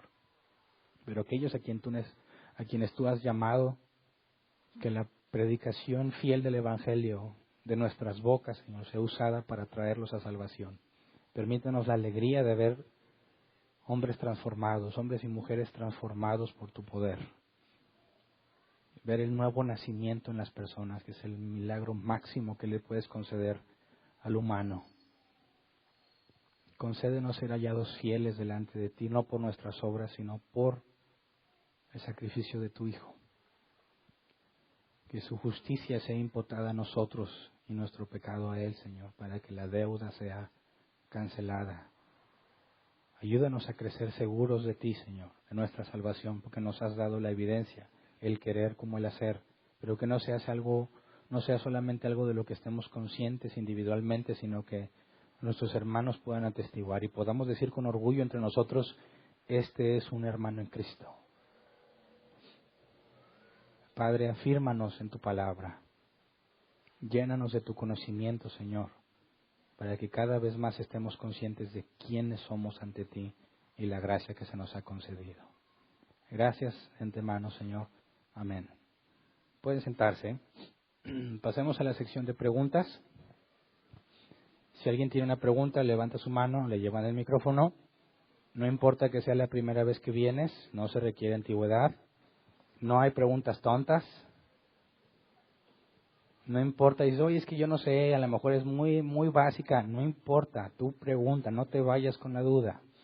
Tu pregunta puede beneficiar a otro, ya sea que tenía la misma duda y no se animaba, o que nunca había visto esa perspectiva que tú pones. De las dos formas aprendemos, ¿ok? ¿De que alguien tiene una pregunta? Hermanos, esta es una hermosa acción y quiero decirles que por coincidencia tuve yo un confrontamiento con algunas personas, podía llamarlos amigos, y era con referente a esa frase: Dios ama al pecador, pero aborrece el pecado. Y les confronté y les dije que eso pues era mentira, ¿verdad? Porque no es bíblico. Y estoy de acuerdo con usted, hermano Hernán, de que eso no es bíblico. Y lo único que quería yo es agregar lo siguiente, ¿verdad? De que esa es una palabra que se oye muy bonito, ¿verdad? Pero es tan igual como ayúdate que yo te ayudaré. Y son palabras, esa palabra de Dios aborrece el pecado, pero ama al pecador, son palabras de Gandhi, Mahatma Gandhi, y ese pues fue un hindú que era politeísta, que adoraba a Buda, y por lo tanto es herejía. Y les dije, ustedes, si así predican el Evangelio, predican pura herejía, ¿verdad? Y pues este es un hermoso mensaje en el cual yo aprendí, hermanos, que al igual que Hitler, ¿verdad? Muchas veces estamos al mismo nivel, ¿verdad? Porque con una mentira podemos perder, caemos muy bajo, y pues gracias a Cristo, ¿verdad? Que hemos nacido de nuevo, ¿verdad? Pues somos ya justificados, ¿verdad? Pero fue lo que les dije a esas personas: si Dios quieres que te ame porque eres pecador, necesitas arrepentirte y nacer de nuevo. Pues lo que quería agregar, hermanos, para que si alguno no sabía de quién son esas palabras, son de ese Gandhi, ¿verdad? No, ni Jesucristo las mencionó, ni los apóstoles las predicaron, sino que son mundanas. Gracias. Ok. Perdón si de repente explosto en tosiendo. ¿Alguien más? Acá me ayudan, por favor. Gracias.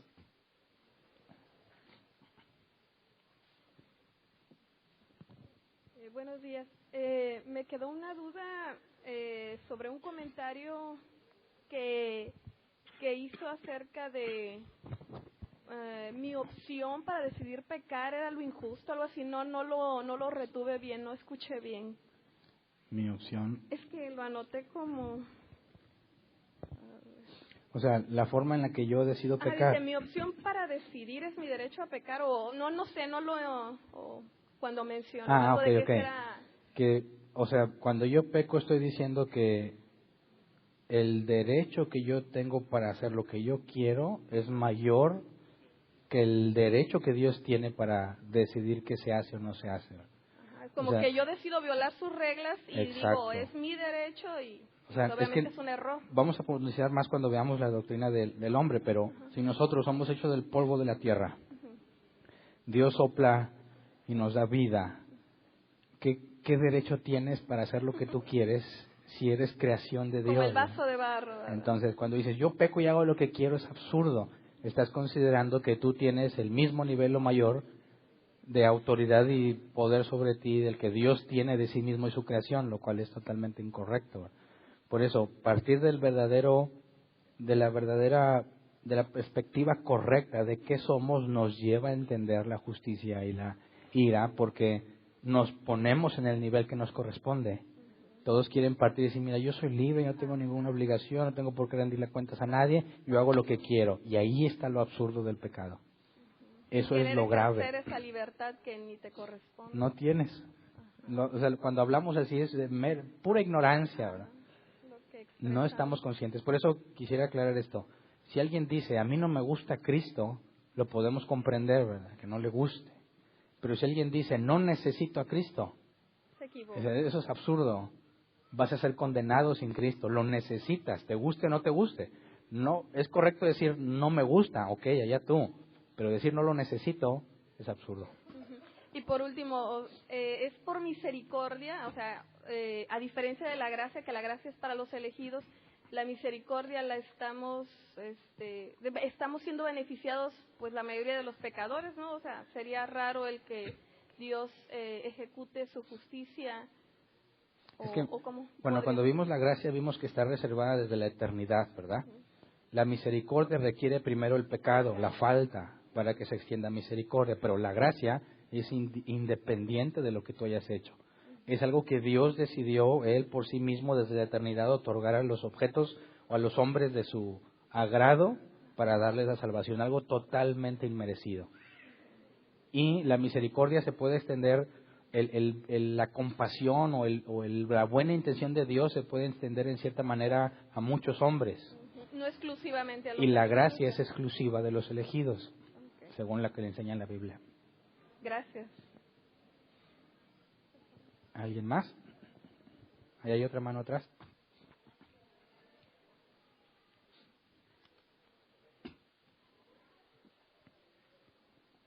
Bueno, ¿escucha?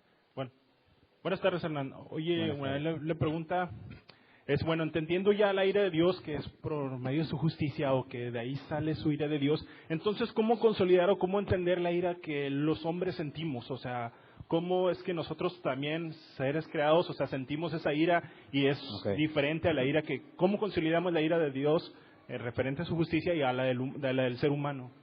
Bueno, buen punto. Si la ira y la justicia son de los atributos comunicables, nosotros debemos aplicarlas. Cuando Dios es justo, por su ira es totalmente correcta, ¿verdad? Nosotros nos airamos, pero muchas veces nos airamos por razones equivocadas. La ira que nosotros sentimos no es lo mismo que la ira de Dios. Dios lo hace en perfección, con pleno conocimiento de todo lo que pasa, partiendo de su ley, de todo lo que Él es. Nosotros, desde nuestra perspectiva. Entonces, Jesús dijo, airaos, pero no pequéis. Es correcto que un hijo de Dios tenga ira hacia el pecado. Es correcto, y lo vimos en el tema pasado, hablar que en el caso de Judas, como tenemos compasión de la gente, pero aborrecemos aún la ropa que trae puesta, en el sentido de que no nos complacemos en lo incorrecto que hacen. Extendemos la misericordia, pero también hay pasajes que hablan de que el Hijo de Dios, el cristiano, debe de buscar la justicia. Y aunque lo vamos a tratar más adelante en la doctrina del hombre, el buscar la justicia implica en buscar que se haga lo que es correcto. Y en el caso de la misericordia, cuando queremos ser misericordiosos, no cometer el caso de la injusticia como el de los tacos, ¿verdad? Tenemos que, como cristianos, buscar que efectivamente entre nosotros haya justicia y estar dispuestos a extender misericordia siempre y cuando no caiga en injusticia, y dominar la emoción que tenemos, que es parte como la ira de Dios, pero muy, muy, muy por abajo, ¿verdad?, de lo que debiera de ser, porque nosotros no tenemos la perspectiva completa. Como quieran, más adelante vamos a detallar en eso. ¿Alguien más?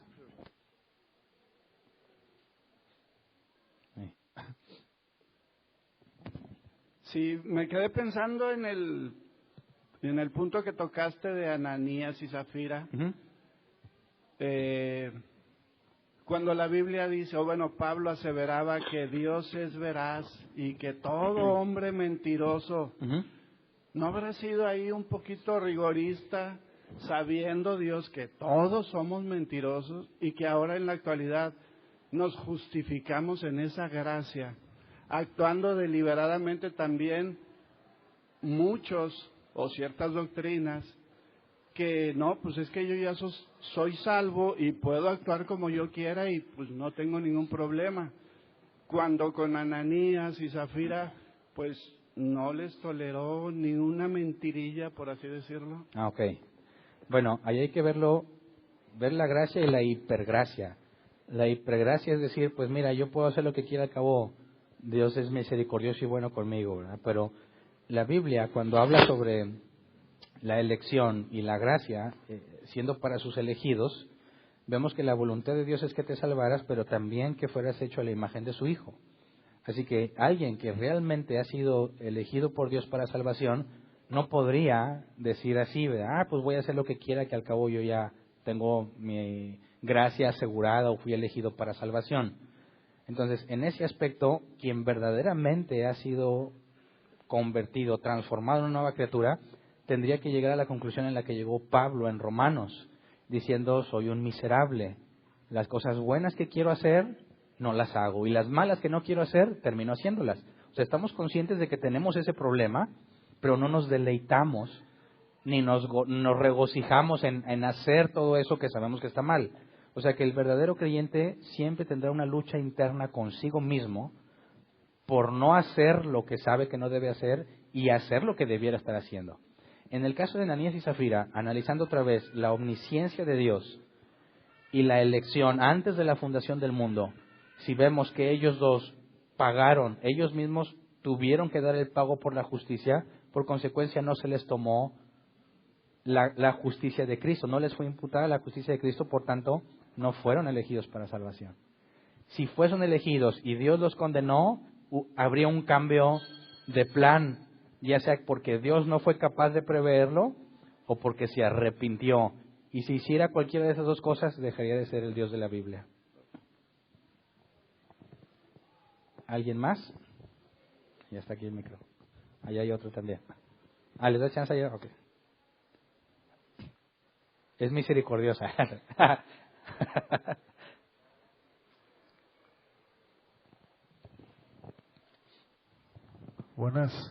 Buenos días. Ahorita que hablábamos también de Ananías y Zafira, cuando sabemos por la tradición que Pablo, Pedro, a excepción de Juan, todos murieron por el Evangelio, ¿no? Ahorcados, crucificados. Al revés, bueno, eso es lo que sé yo según la tradición, no sé si sea realmente así, pero podríamos decir que el morir por Cristo o el morir a causa del Evangelio es una especie de paga por lo que yo hice. No. Es decir, cuando yo doy mi vida por el Evangelio, y pues me mataron, ¿no?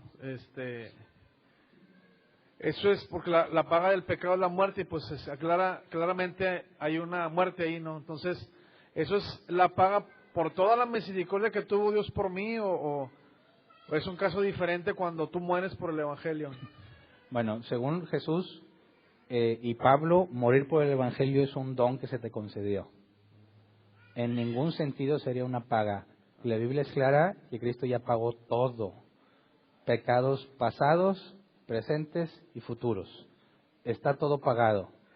Si tú moriste por el Evangelio, se te concedió ese regalo. O sea, es un privilegio. Es un privilegio. Ok. Es que me puse a pensar porque, como decimos que la paga del pecado es la muerte, ¿no? Entonces digo, bueno, ok, toda mi vida cristiana Dios tuvo misericordia y luego al final di mi vida por Cristo, ¿no? Ok. La otra era que, por ejemplo, decimos que, bueno, dice la Biblia que Enoc caminó con Dios los 365 años y se lo llevó el Señor, ¿no? ¿Él es una evidencia de una persona que nunca pecó o simplemente es nada más decir una persona que fue fiel con Dios? Porque también he escuchado aquí en las enseñanzas que todos los hombres siempre elegimos el mal, siempre elegimos pecar, pero tenemos el ejemplo de Enoc que se fue al cielo. Bueno, no sé para dónde se fue, desapareció, ¿verdad? A un lugar se fue. A un lugar se fue. Desapareció. Entonces, él es un ejemplo de una persona que sí pudo no pecar o simplemente que Dios tuvo muchísima misericordia con él, o cómo es el caso ahí. Bueno, habría que recordar las palabras de Pablo. En Adán todos pecamos. Todo hijo de Adán va a pecar en cuanto tenga la oportunidad. ¿Me explico? De hecho, desde los recién nacidos, aunque se explica sobre la supervivencia y que todo, ves un claro enfoque en sí mismo, ¿verdad? El bebé no le importa si anda desvelado o no, ¿verdad? No, hoy no voy a llorar porque mis papás tienen... No, ves que él dame, ahora no tiene conciencia del mal que está haciendo, pero esas características las ves. La Biblia enseña que cuando tú tienes la capacidad para tomar la decisión, Jesús dijo, el hombre ama más las tinieblas porque sus obras son malas. Entonces, en el caso de todos los hijos de Adán, la Biblia dice, necesitábamos un nuevo Adán, que es Cristo, para librar a todos los hijos de Adán. Entonces, Enoc, que es hijo de Adán, no pudo haber sido sin pecado. El término de ser llamado justo, tanto en hebreo como en griego, tiene que ver con algo que se declara sobre ti, no algo que tú hayas obtenido. Entonces, tú vas a encontrar que a los justos, o fue justificado, es un acto de Dios al nombrarlo justo, aunque no lo sea. Y entonces Enoc y todos los demás que quieras, Noé, todos, es la gracia de Dios concedida desde antes de la fundación del mundo, a pesar de su pecado. Pero cuando nos dice que caminó Enoc con Dios, nos habla de que hubo un comportamiento distinto al ser humano. Él estuvo viviendo conforme a Dios, como todos los cristianos nos esforzamos en hacerlo. Entonces Enoc era exactamente como tú y como yo, con la misma problemática. ¿Alguien más? Acá hay otra.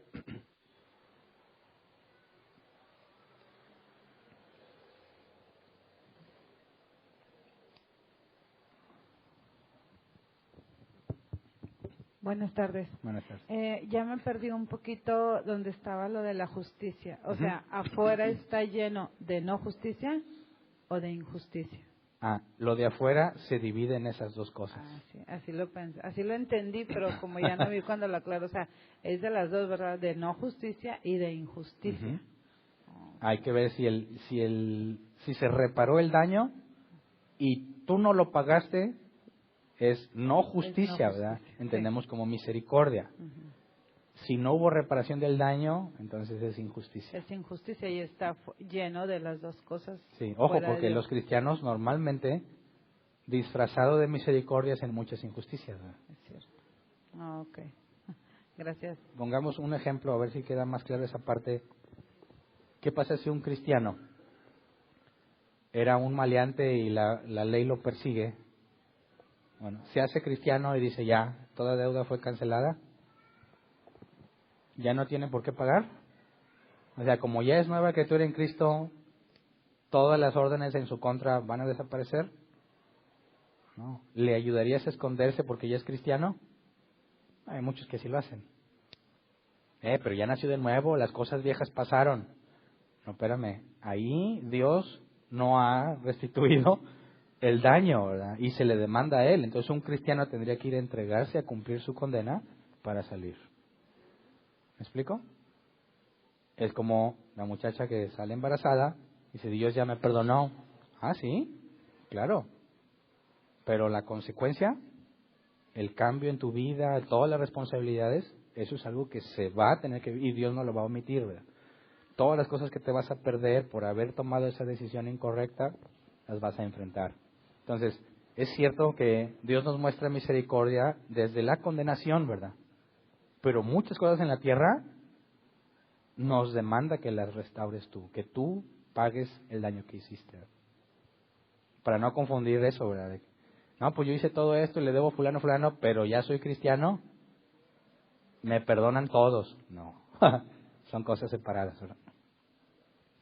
¿Alguien más? Así que los que me deben, no, no, nadie me debe nada, estoy jugando.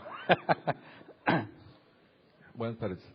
Entonces la gloria de Dios se manifestó cuando murieron las personas. En el caso de Abad y Nabiú, o ya no me acuerdo bien cómo son los nombres. Nadab, me faltaba una letra. Y Usa también.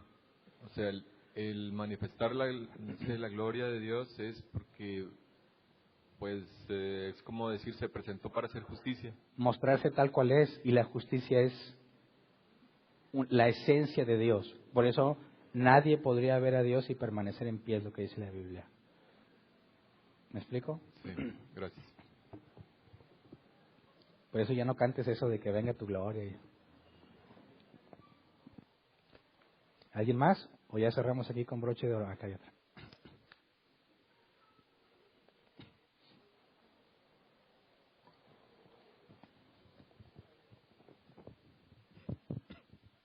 Buenos días. Buenos días. Mencionó dos tipos de amor, que era amor ágape y amor complaciente, pero Filos. yo nunca había escuchado el término amor complaciente. ¿A qué se refiere? Es el amor filos. En la última cena Jesús le dice a sus discípulos, ya no les llamaré siervos sino amigos. Y ahí la palabra amigos es filos, que se traduce como un amor cercano e íntimo. Entonces, el amor ágape Dios lo extiende a todo el género humano. Hace salir el sol sobre buenos y malos, le da lluvia a justos e injustos. Pero el filos, eso es solamente para sus elegidos. Ok, gracias. ¿Listo? Ahora sí. Sí, buen día, pastor. Pastor, de entrada tengo que reconocer o tratar de entender que mi concepto humano limitado de justicia es diferente a la justicia de Dios a la luz de la parábola de los labradores, cuando a unos que casi no trabajaron les dio lo mismo que a los que trabajaron todo el día, entonces unos reclaman los que trabajaron más y le dicen ¿por qué a ellos les das lo mismo que a nosotros y nosotros trabajamos más? Y Dios les dice, ¿qué me vas a decir? Yo sé lo que hago con lo mío. Entonces, a la luz de esa parábola, pastor, tendríamos que reconocer o entender que nuestro concepto de justicia es algo diferente a lo que es la justicia para con Dios, porque en nuestras mentes limitadas creo que la mayoría pensaríamos eso, ¿verdad? Oye, trabajaste toda la semana y te pagaron lo mismo que trabajó un día. Oye, pues no, es que eso es una injusticia. ¿Estás de acuerdo con esa forma de verlo a la luz de esa parábola? Bueno, comparando con el hombre natural, ahí sí hay una diferencia total. Al cristiano se le pide que parta del conocimiento de Dios para juzgar con justo juicio. O sea, al cristiano se le demanda que conozcas a Dios, lo entiendas cada vez más, y cuando se trate de juzgar, lo hagas correctamente, o sea, basado en lo que Dios ha revelado. Así que no podríamos decir, es tan distinta que pues no hay garantía de que lo estemos haciendo bien en ningún momento, no. Pablo le hablaba a aquellos que tenían un problema y en lugar de buscar que en la iglesia se juzgue, iban a los tribunales. En nuestro contexto diría, van y se demandan unos otros entre cristianos, en lugar de buscar que en la misma iglesia se juzgue y determine quién está mal. Y dice Pablo, o sea, ¿cómo es posible que vayas y allá afuera te pelees entre cristianos, que no hay nadie que pueda juzgar entre ustedes? Entonces debemos de entender, conocer a Dios y en base a eso aplicar el juicio como Dios nos ha revelado que debe de ser, partiendo de cómo es Él. Se requiere un examen minucioso y analizar bien las consecuencias, consideraciones y todo para poder decir, esta es la conclusión a lo que llegamos partiendo de la Escritura. En pocas palabras, pastor, la justicia de Dios, por así decirlo, está lógicamente sobre, como cuando dice, sus pensamientos y sus caminos no son los míos, sino que están más altos. Él aplica lo mismo para la justicia, o sea, lo que para nosotros pudiera parecer justo o dentro de justicia, Dios está más arriba de eso, o sea, si te piden la capa, dales también la túnica, cosas de ese tipo. Así es. Pastor, en los dibujos, bueno, en las palabras que mencionas, la forma, Dios nos enseñaba sobre la inmutabilidad de Dios, ¿verdad? Dios es el mismo, no cambia, pero sin embargo vemos que no actúa de la misma manera siempre. Los ejemplos que pones donde estas personas, pues les tocó a ellos mismos que Dios les aplicara la justicia y no la imputabilidad del Cordero, de la muerte sustituta de nuestro Señor Jesucristo. Entonces, la palabra misericordia, pastor, estaría dentro del círculo que dice justicia para con los que Dios ha tenido la gracia y por eso no hemos sido consumidos porque todos somos pecadores. O sea, la misericordia que Dios ha tenido para con nosotros, que seguimos pecando todos los días, aún siendo nacidos de nuevo, tendríamos, como esa justicia sí fue satisfecha por el Cordero, por nuestro Señor Jesucristo, tendríamos que ubicarla dentro del círculo de justicia, ese tipo de misericordia que Dios tiene para con nosotros. ¿O dónde estaría dentro de esas tres palabras ese tipo de misericordia que Dios tiene para con nosotros? ¿Y dónde estaría igual para los otros que mencionamos los versículos que Dios los aborrece y Dios que no ama al pecador y todo eso lo que nos estuviste presentando? Bueno, esa misericordia que Dios también tiene para con ellos, esa misericordia, ¿dónde estaría ahí reflejada dentro de qué palabra? ¿Es sinónimo de alguna palabra o estaría...? O sea, ¿cómo aplica? Dios no ha obrado con nosotros como obró con aquellas personas. ¿Cómo se llama eso? ¿Se llama misericordia? ¿Y qué diferencia hay entre los que creemos que hemos sido nacidos de nuevo por la obra del Espíritu Santo y los que no? Y sin embargo Dios sigue teniendo misericordia de ellos. O sea, ¿cómo estarían esas dos palabras dentro del dibujo? Cuando hablamos de la misericordia, ¿te acuerdas que en el principio decíamos, no lo ponemos como un atributo porque es algo que es consecuencia de la bondad de Dios, ¿verdad? Entonces, veíamos, si en el caso de un hombre malvado, diríamos, bueno, él debería tener muchos problemas en su vida, le debería ir mal, y hay quienes les va muy bien a pesar de que son malvados. Y hay quienes están en aprietos y le dicen, Dios, ayúdame a salir, y salen, después se olvidan de Dios, no estaban buscando a Dios y no le ayuda, y es, ¿por qué Dios les ayudó? ¿Por qué fue bueno con ellos? Bueno, todos los atributos de Dios están dentro de aquí, ¿verdad? La justicia, la bondad, la misericordia, la omnisciencia, todo es quien Dios es, ¿verdad? Todo lo que está fuera de Dios tenemos que comprenderlo en el sentido de la no justicia no se convierte en la ausencia de un atributo, sigue siendo justo ante la no justicia, pero aquí ya estamos hablando de misericordia o gracia, según quién eres, ¿verdad?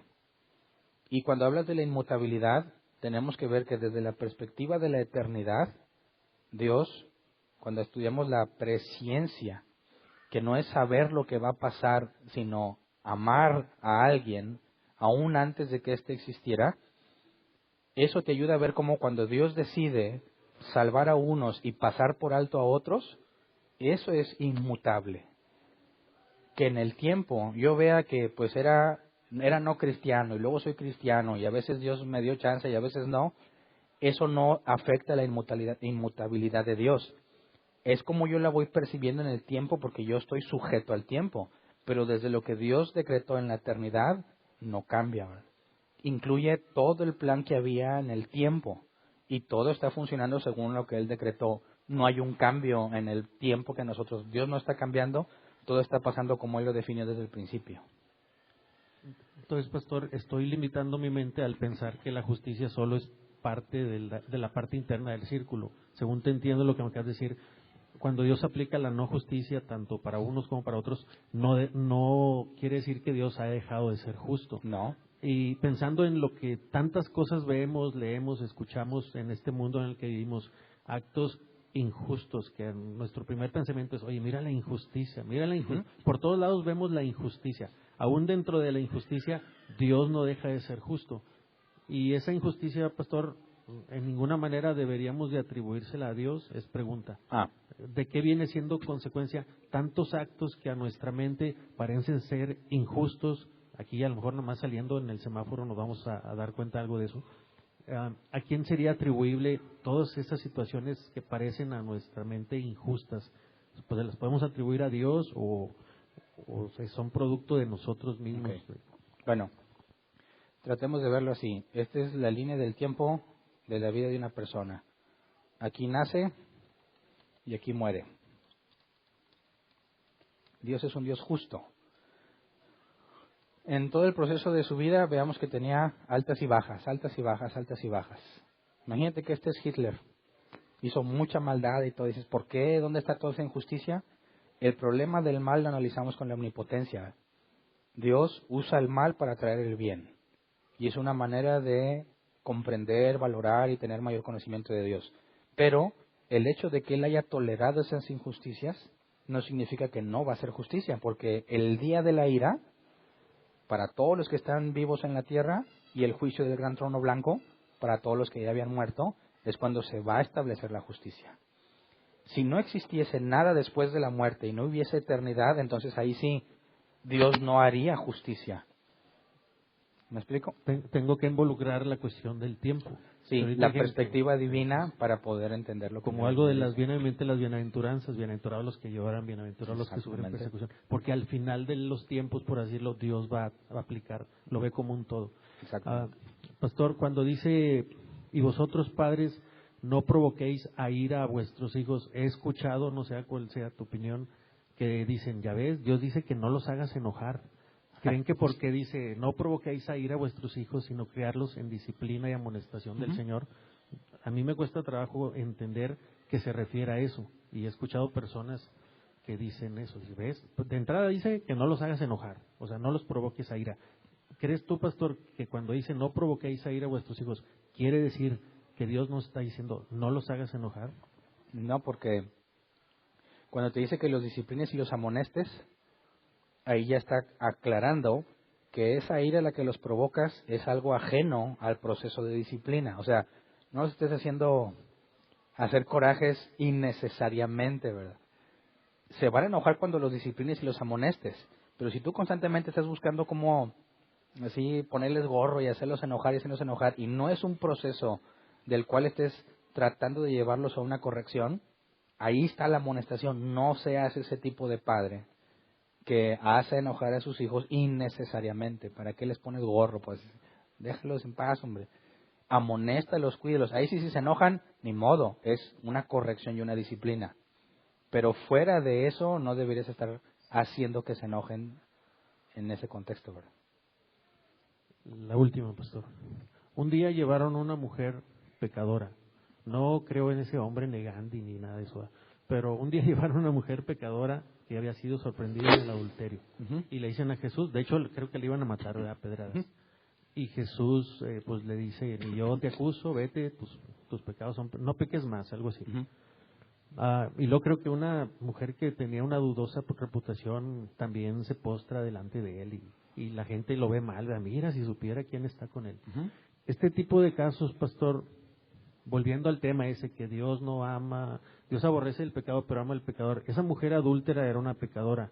Esa muestra de nuestro Señor Jesucristo para con ella, ¿no podríamos considerarla como una muestra de amor? Ok. Sí, pero partiendo de que Jesús dijo, el que viene a mí yo no lo echo fuera. Nadie viene a mí si no lo trajera el Padre. Entonces, en el caso de la mujer que enjuaga los pies de Jesús con sus cabellos y sus lágrimas, Jesús sabe que es alguien arrepentido que el Padre le trajo y él no lo rechaza. Pero ¿qué tal trató a los fariseos? Hipócritas, sepulcros blanqueados. Porque ellos tratan de justificarse a sí mismos, no es gente que Dios le esté trayendo, no es gente que reconoció su pecado y se humilla, es gente que quería tener en problemas su uso o tratar de avergonzarlo por bueno quien dice él, que es, ¿verdad? Entonces, en el caso de la adúltera, Jesús les dijo, bueno, el que esté libre de pecado, que arroje la primera piedra. Eso es juzgar con justo juicio, ¿verdad? No, pues nadie. Dices, vete y no peques más. Ahí ya vemos que en la misericordia, si ella fue elegida para salvación, la deuda de ella va a ser puesta a cuenta de Cristo. Pero en cierta medida, pastor, podríamos ver que sí le mostró el amor de alguna manera, aún siendo pecadora. Digo, no que haya seguido en el adulterio, ¿verdad? Sí, en ese caso sí, pero por ejemplo, el caso de amor ágape lo ves en los 10 leprosos. Los 10 leprosos sanaron, ¿verdad? Uno solo regresó. Los 10 no les importó ya nada a Dios y Dios los sanó por ágape. Tuvo buena voluntad, los benefició. Pero el que regresó a dar gracias, ves que hubo una transformación. Así que el amor ágape, Dios lo va a extender al género humano según su voluntad. El amor filos es según a sus elegidos. Hay que separar, saber cómo analizar la palabra amor según el caso y no convertirla en una sola porque nos desviamos de lo que pasa. Gracias. Muy bien. ¿Hay avisos?